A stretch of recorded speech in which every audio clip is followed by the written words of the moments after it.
Awesome. So essentially, as we all know that B2B marketing is on the crossroads, and 5 things which I am doing differently, that is something that I will cover. So without kind of going too much into the detailing, obviously everyone knows that this Black Swan event has kind of had a paradigm shift in whatever we have known so far. There is no ready playbook available. There is no ready framework available. There is no management school kind of a case study available for this pandemic. This is something which in the last 20 odd years, I've never seen this. And obviously the last such episode went way back. At that point of time, I'm not sure how much of B2B marketing was there. So probably this pandemic is a case study for all of us, and all of us are kind of learning it on the go. So with that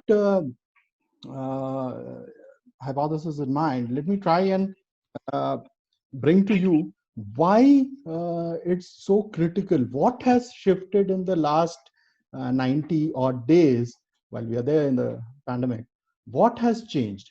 So in the Indian context, in the B2B context, there's a McKinsey study which very clearly highlights that most of the B2B sellers have gone virtual because of the lockdown or for whatever reason.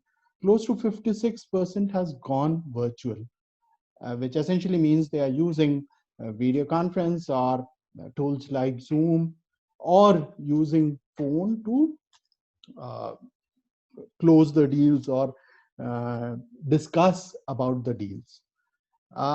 What does that mean?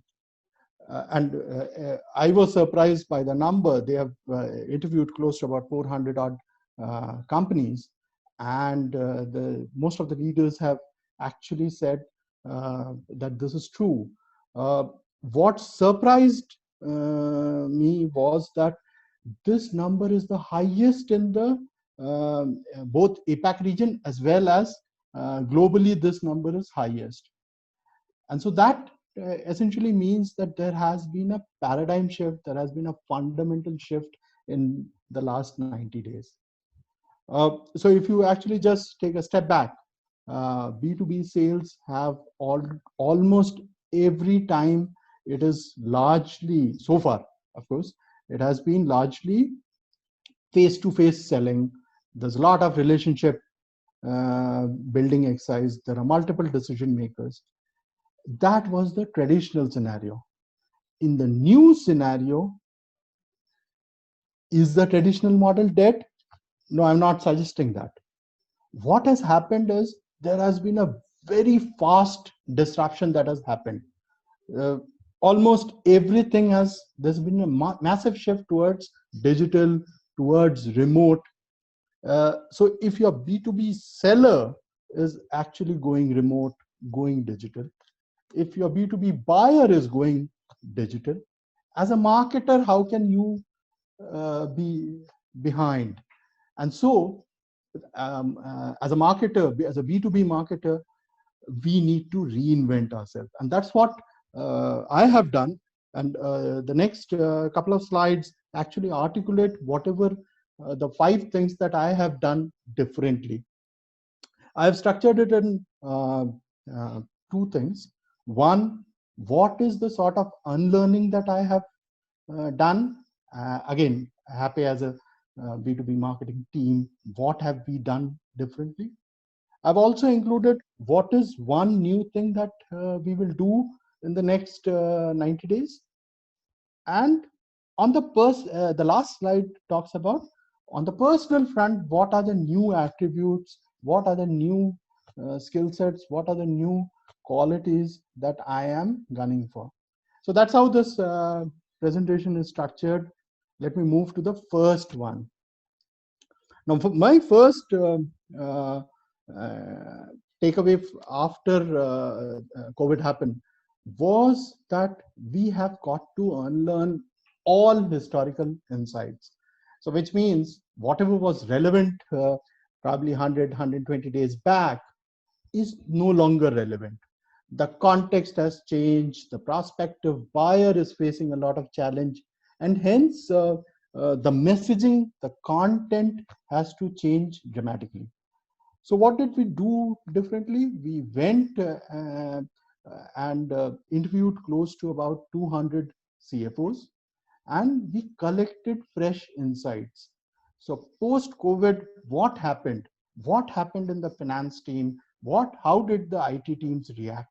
And that's a benchmark study which we'll soon come up with. So that's the first thing that we went ahead and did. And now, basis this survey, we will be completely changing the messaging and the content that we have produced so far. It will not be repurposing of the content. It's in the new context. What is the content that will be much more relevant? So that's the first thing that we have done. Also, many times these research studies will not give you the complete context, and for that we have initiated a program called CXO Diaries.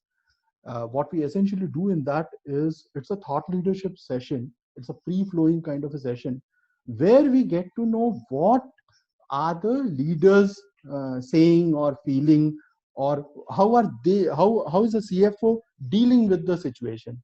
So that gives us a lot of fresh perspective on the entire thing, so that the messaging and context can be properly created, which will be much more relevant for the target audience. So that's the first thing that I am doing, rebooting the historical insights. Let me come to the next one. This is slightly more important. And so what happened was, just to give the context of this slide, as Happay, as a leading fintech service provider, we continuously come up with newer products. So while moment around January, February, March, there were a couple of products which were lined up. So we, as soon as the COVID hit us, the first thing that we did was, let's go back to the market and do a fresh validation. Is the hypothesis still relevant? Should I be doing something else? Is the target audience still relevant?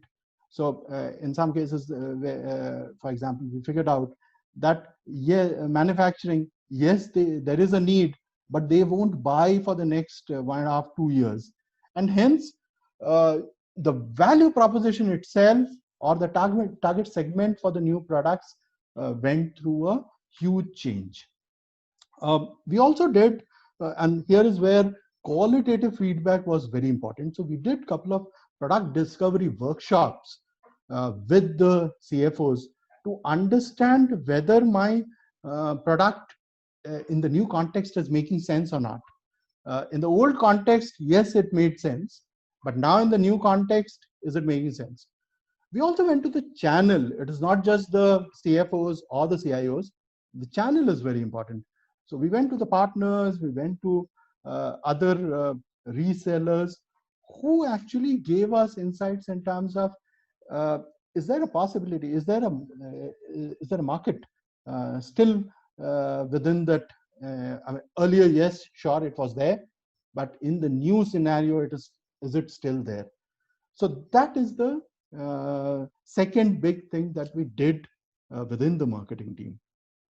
Let me move to the third one.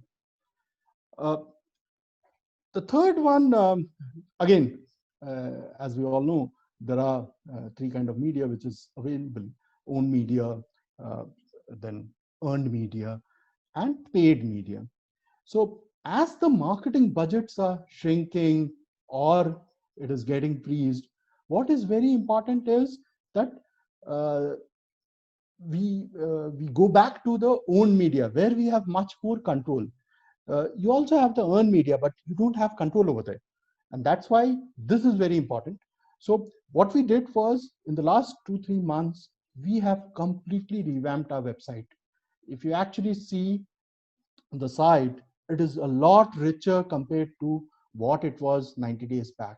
We have changed the SEO, we have changed the messaging, we have also made a lot of content which was gated, we have made it open for everyone. The idea is that how can I actually showcase my uh, team or my leadership team's point of view, thought leadership point of view. So that is what we have done on the website front. In LinkedIn, we have stopped all ads, but we have improved our organic reach. So that's one major change that has happened over the last 90 days. And we are now also experimenting with newer mediums. So far we have been using the company blog page, but now we have also gone to Medium, we're now going to YouTube, and trying to kind of portray what is our point of view in the change scenario, what are we thinking, and how can we help the CFO and CIO. So that's on the own media front and the refresh that we have done over there. Coming to the fourth one, and this is something which I've planned for the next 100 days. This is something that we are still debating, we are still thinking. But what we find is that the qualification criteria has got to improve dramatically. And hence, we are bringing in stuff like for the inbound, a chatbot, which can qualify the leads much better. We're also going into personalized sales enablement. So what that means is we have done a lot of training sessions for the sales team, and we have created sales enablement collateral, which is helpful when you are actually doing a digital presentation. Please understand that now it is no more the physical presence, it's a digital presence. So how do you make the changes in the sales enablement so that the digital appeal is much more than what it was probably 100 days back. We have also tried to kind of, as far as possible, try to bring in personalized engagement. So that means a lot of presentations, a lot of decks that we have done, a lot of partner decks that we have changed. All of it is much more personalized now. Earlier, it was not the case. In the last 60 days, we have completely changed the sales enablement part. And we have also done a lot of digital learning on the front of implementation. So whatever recent implementations that have been done, understand that right now people are not in office. So nobody is kind of very clear that what are the new things that we have implemented in the last 100 days. Some of the very newer stuff that we are trying to do implementation series where we are bringing in customers so that they can actually help understand what was the need for the new change and what have we implemented and how is it benefiting them. So that's on the conversational ABM. The last slide is slightly more personal in terms of what's the mantra on the personal front, what am I doing differently. So a couple of things that I'm doing differently. Agility has improved tremendously. So whatever we were doing in probably 3 weeks, now it is more or less in 3-4 days. The acceleration, not just at the top, the entire team acceleration has improved dramatically. And we are, in the short term, we are trying to do things where the ROI is maximum, the business impact is maximum. Those are the things that we are trying to prioritize. Also, understand that there is clouded visibility still. So largely we are focusing on the 30, 60, 90-day period with an eye at the medium term and not thinking too much on the long term horizon. But largely medium term, and immediate short term is what we are thinking. Uh, and a lot of unlearning of past assumptions and concepts. Many of them are not holding true.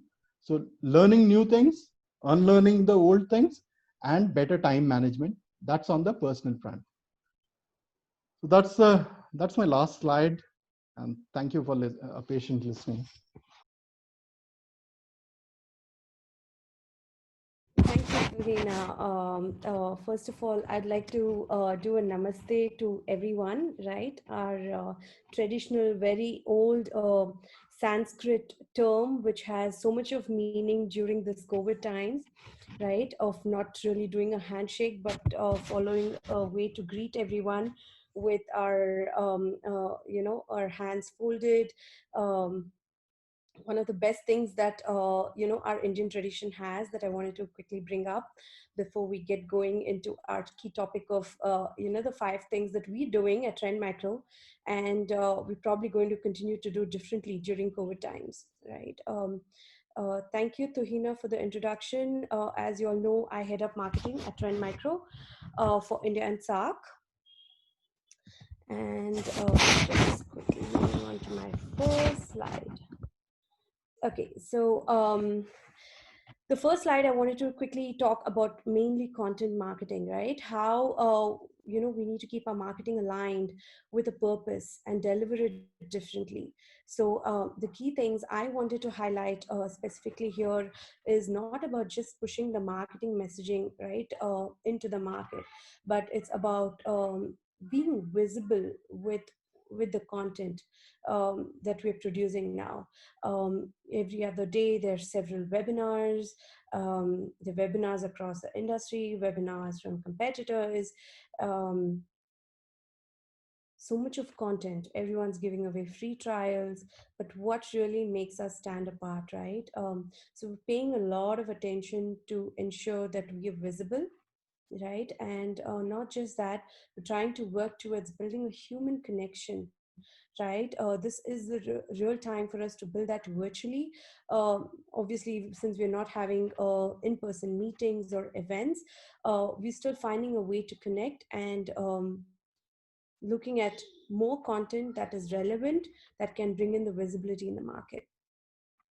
What we're also doing is we're bringing the leadership team even more aligned into marketing, just so there is a way we connect from an exec to an exec, right, with the messaging that we're taking to the market with real world people, right, to be able to connect.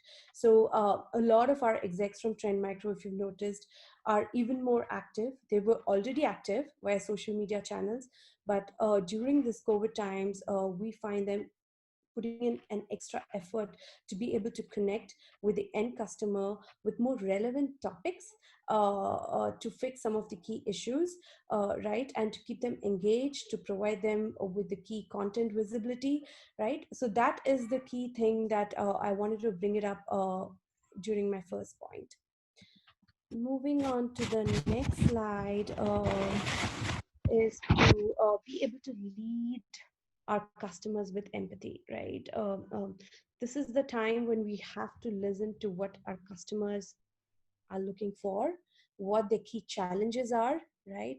Being able to understand how we can help them, right?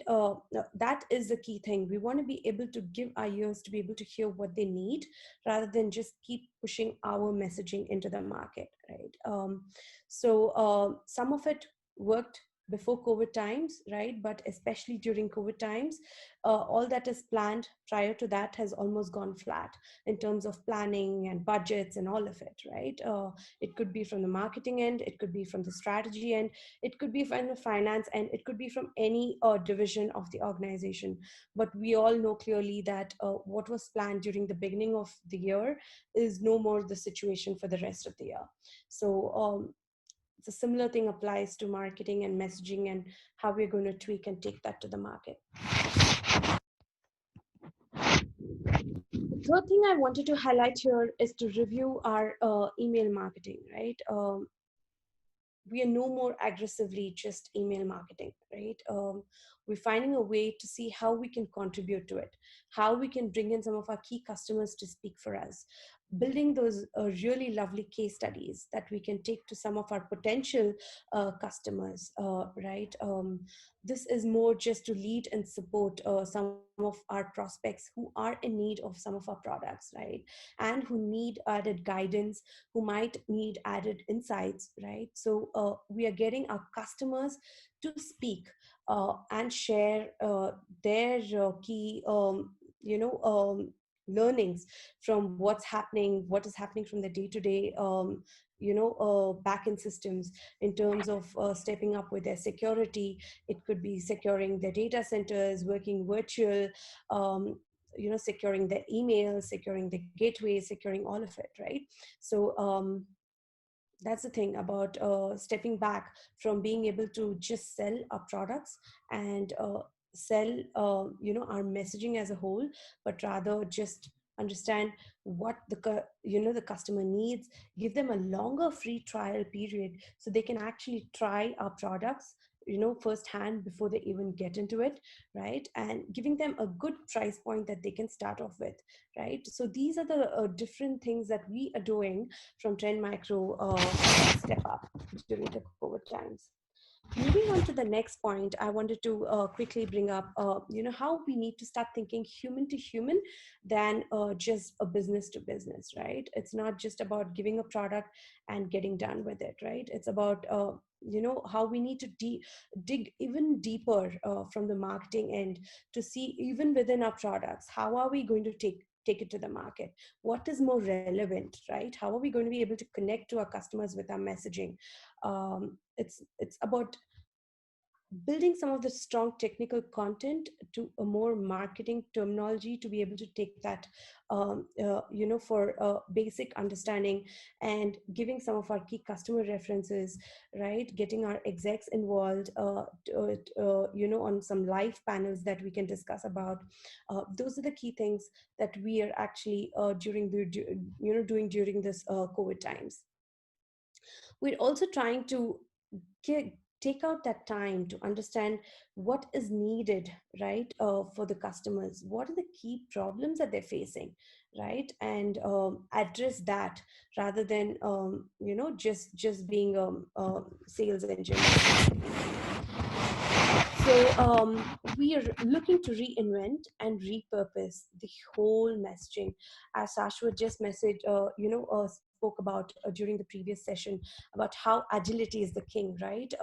Marketing needs to move really, really fast right now with the way the market is moving, and be able to adapt to the changes which are really rapid, right? In terms of our creativity, in terms of breaking down some of the messaging, in terms of how we're taking to the market, right? And in terms of how we're going to be visible and still, make it sensible for our key audience and our key customers, right? So that is the key for us.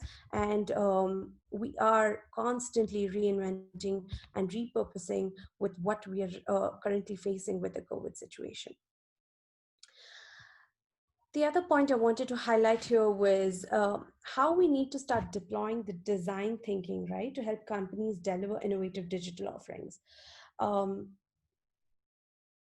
The way we take to the market in terms of just having a digital platform, right? This could, with absolutely very minimal physical contact, right? This could be using Google, this could be using YouTube, this could be using our various webinar platforms, this could be using our social channels.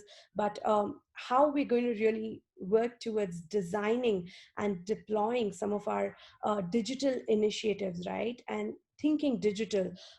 For a long time, we were only thinking about physical events and taking messages physically. But now is the time for us to quickly deploy and think behind, how we're going to innovate and take things quickly into the market with a lot of digital innovation that comes into picture. So just recently, McKinsey had a report on, how to better understand both the customers and sellers, right, and how they're reacting. And they concluded with a really nice business survey, right. And some of the findings, the top three findings that the report really indicated was the spend, right. Companies are drastically reducing the spend. This could be across teams, right? This could be in terms of resources. This could be in terms of marketing spend. This could be in terms of operational costs, any of it, right? So that is one key pointer that I wanted to highlight here.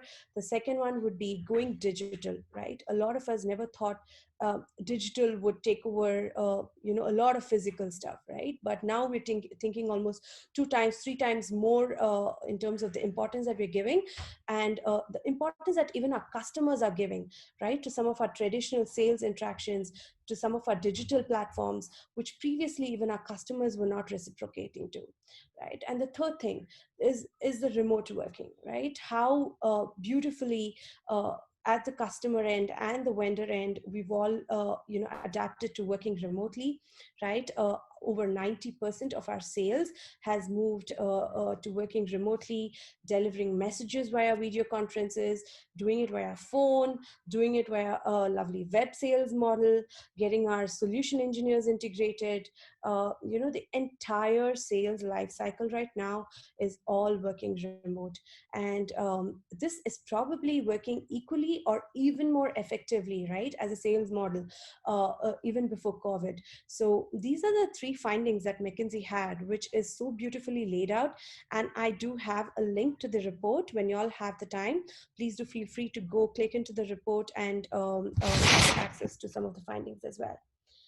That's pretty much it. Thank you so much.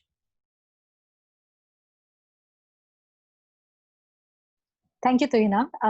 And big warm hello to all the B2B marketing leaders who have joined us today.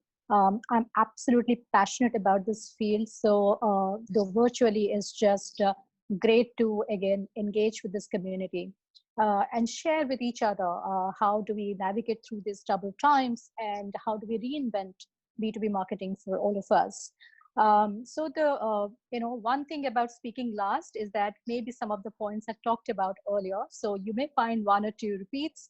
Look at that as reinforcement, because if a point is coming again from some of us, then definitely worth thinking it over. So I hope my slides are well visible to Hina. If there's any issue, just give me a shout. All good. Okay, great. Okay, the first point I wanted to talk to all of you about is lead with empathy.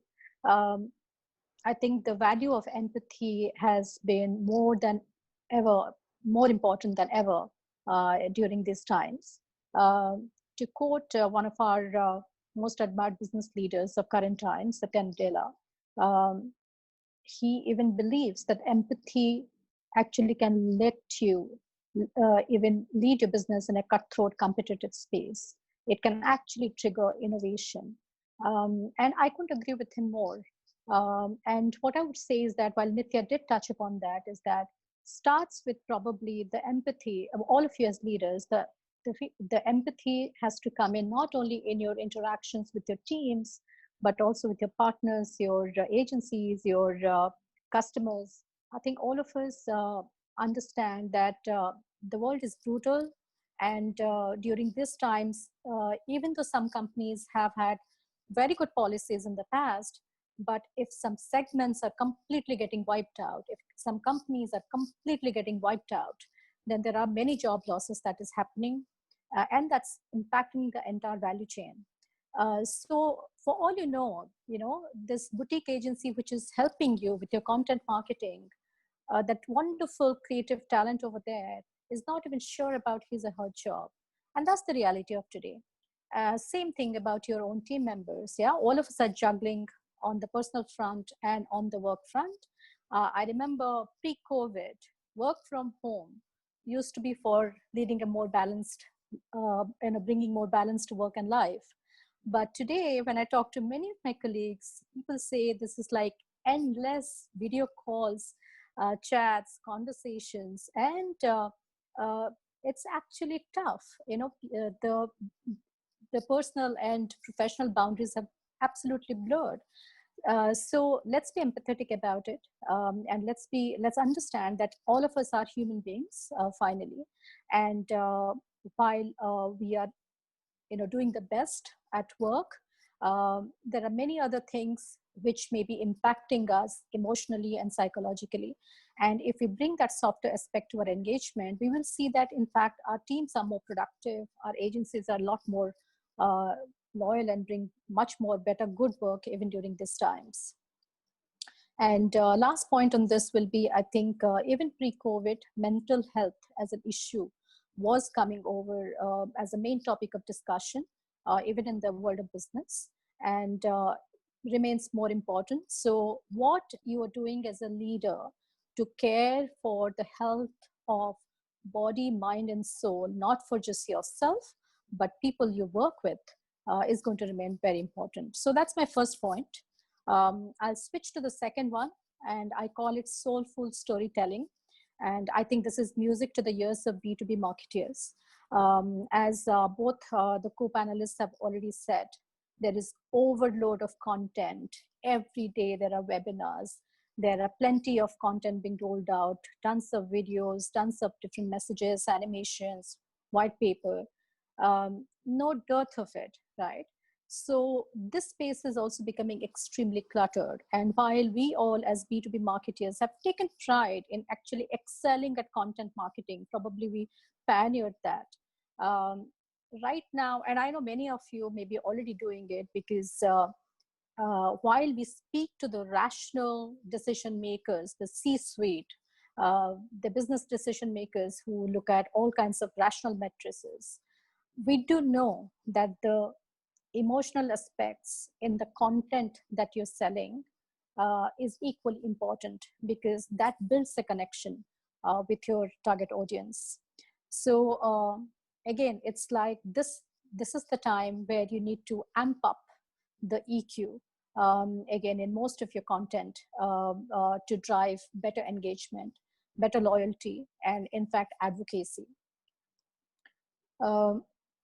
So that's what I would say about this particular one. And I just want to quote one example. I think human stories are becoming very, very important as you take things out, and also keep it still authentic is what I would say.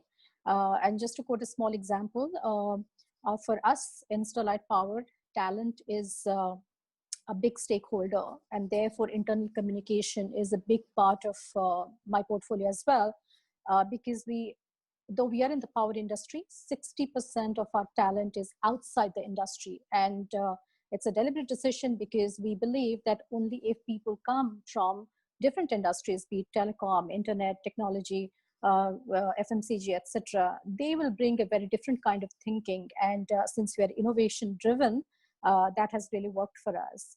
And during these times, one of our most engaging internal communication series was a Heroes of Sterlite campaign that we ran, because our industry is one of those essential services. So while some of us have had the the privilege and the choice to work out of home, many of our colleagues did not have that choice, and they had to leave family. The wives were concerned, their parents were concerned that they're going to be out in the fields, but they have done that. And we have run a series on how these people have put duty over their own personal preferences. And that has been very, very engaging. So again, it's what I would say is that look at the emotional aspects of your content, even if you are targeting the most rational decision maker.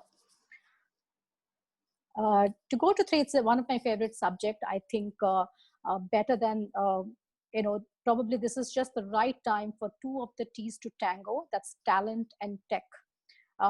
And I believe today is especially for us in this field of B2B marketing, is the right time to invest more into your MarTech stack.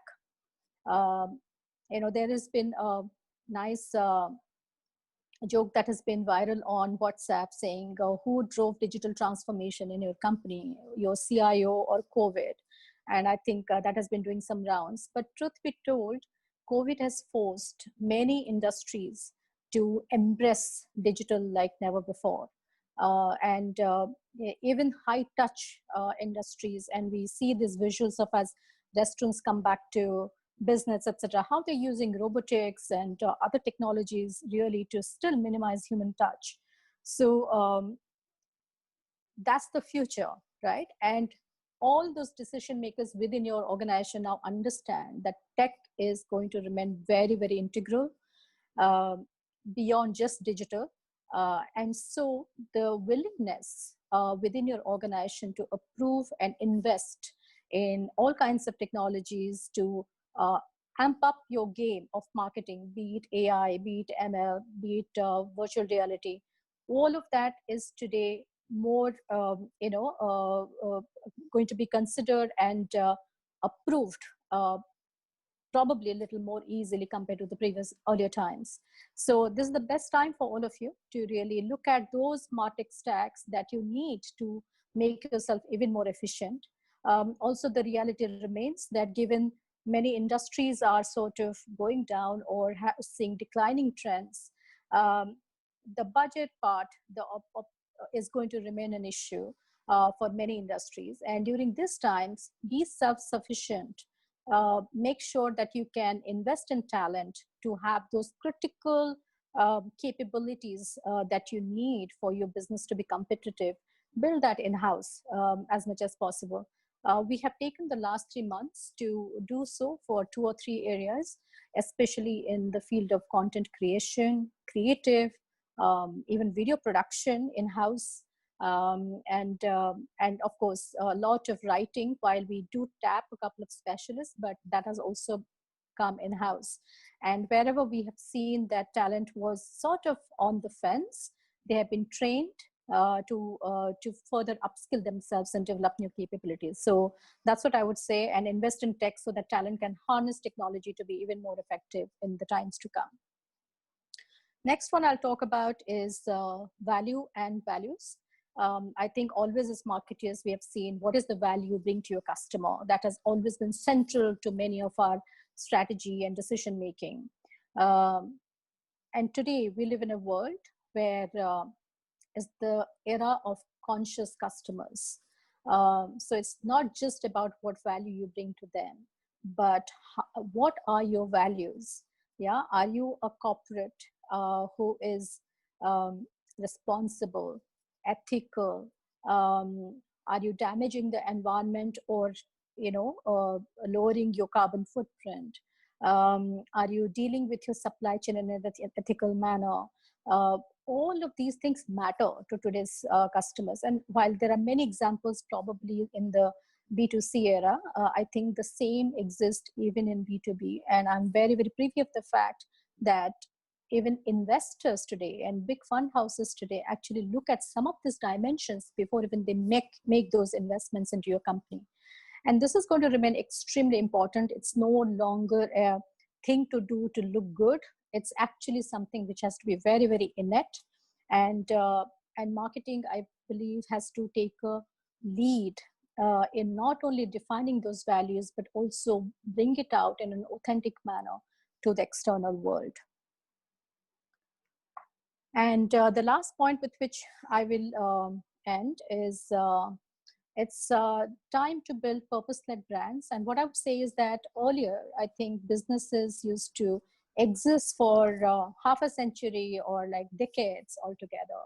And we know that today, every decade, categories are born and categories are erased. Brands are born and brands are dead. So the longevity of a company and the longevity of a brand is very, very short in today's time. Yeah, it's that fast changing. And I believe that one factor which is probably going to help you remain relevant and increase the longevity over a longer period of time is purpose. And the purpose is not just a brand purpose, but something that ties to bigger purpose about how you, how it ties to global issues and what humanity cares about. Again, I believe this is really the domain of the marketer. If you already have a purpose, great. This is now then bring the storytelling to to make it relevant for your audience. If not, it's time to invest, think over, and create that purpose that you would take it forward. And because this is also going to, this is one factor which is going to create that brand loyalty and advocacy for you. That's my strong belief. Again, I'll just give one example.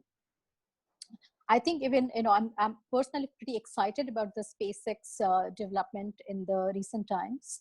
While all of us are concerned about COVID, the other big threat that's absolutely looming also in the minds of humanity is climate change. And, are we really going to make sure that we don't bring the harsh events upon us because of all the the carbon emissions and fossil fuel related things that we have been doing. And in that regard, there are of course people like Elon Musk who are wanting to create colonies on Mars, and there are other business leaders who are saying let's save the earth. And I'm very proud of one thing that we do here, and maybe some of you have those SpaceX moments or moonshot moments in your businesses. It's the time to invest and bring it forward in your marketing efforts, even if it doesn't bring any commercial result right now or in the short term. And I would leave you with this to think it over. And it's very, very close to my heart that I work for a company which has a very strong purpose to solve the challenges of energy delivery so that the entire humanity can enjoy 24/7 power. Yes, you may not know, but 2 billion people today still don't have access to quality power. And access to electricity actually transforms societies. But beyond that, how do we want to bring power to all these people? Do we want to bring power from coal plants, or do we want to bring power from the solar farms and the wind farms? And that's where our company is playing a role. And I believe that like the internet and broadband revolution sort of changed our lives, the shift from fossil fuel energy to clean energy is going to change our lives. And that's where, again, we have done a big bang, I would call it a SpaceX solution. And we invested during COVID times to actually launch that thought leadership. And we feel that audience is actually more tuned to such ideas which solve larger problems for humanity. So these are the 5 tips from my side about what I think as marketer we can embrace in the world post-COVID.